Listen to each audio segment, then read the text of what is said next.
start with telling our story, because everybody's got a story.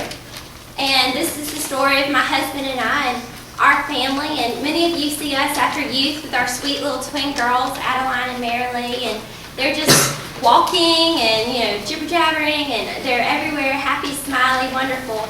But last summer, it was very far from that, and some of you have heard the story, so bear with me, but I'm going to dig a little bit deeper tonight. But it all began when I was pregnant with the girls, and typically in a pregnancy you go for about 9 months. You all hear that. And I had gotten close to that. I was about 3 months out. I was at 27 weeks being pregnant. And everything was great. I was doing just as the doctor said, 2 thumbs up. Everything was lovely. But then one night I got this sharp pain in my stomach that just didn't really feel right. So Raleigh and I went to the doctor, and we got upstairs to where all the nurses are, and they probe and they monitor you and everything, and they quickly discovered that I was in fact in labor, and it was time to deliver our girls. And when the nurse told me that, I just looked at her and said, "It's not time. This is too soon, and babies aren't supposed to be delivered that early. There's a reason why they stay in your mama's stomach for 9 months." But they quickly rushed us to the delivery rooms, and it was really cold, and I was so scared. People were just running around everywhere. And our doctor, got ready, prepped me for surgery, and I was just like, oh my gosh, I can't believe this is happening. And he quickly delivered our twin girls. But I didn't know that they were delivered because, number one, I wasn't looking in that direction. But also, I couldn't even hear them. Usually when a newborn enters this world, they give a big wail. It says, "I'm here! Look at me, Mom and Dad, I'm here!" Our girls didn't do that. They were born so early that they didn't even have those vocals to scream or cry. It was just really not expected.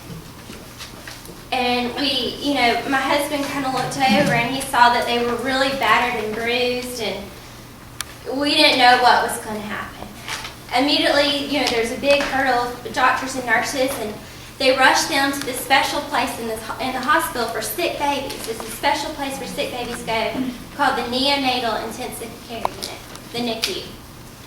After a little bit, I was finally able to go into the NICU and see our girls for the first time.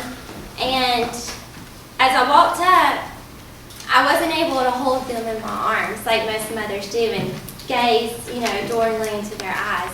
I had to look at them inside this plastic box called an incubator. And,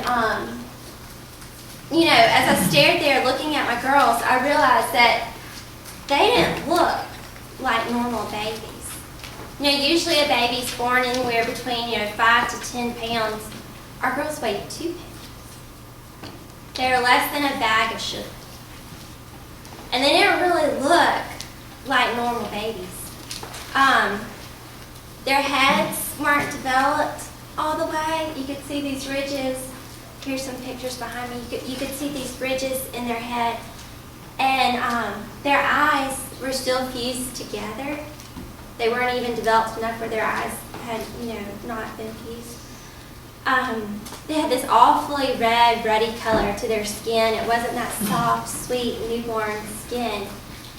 And the only way that they were allowed to breathe were through these ventilators that came out of their mouth into a machine because their lungs weren't developed. They couldn't breathe on their own without the help of these machines.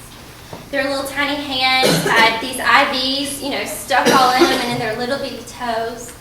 And all on their stomachs were these, attachments going to these beeping monitors and these wires. And as I sat there looking at them, I just thought, why is this happening? Why is this happening to my babies? Why are they so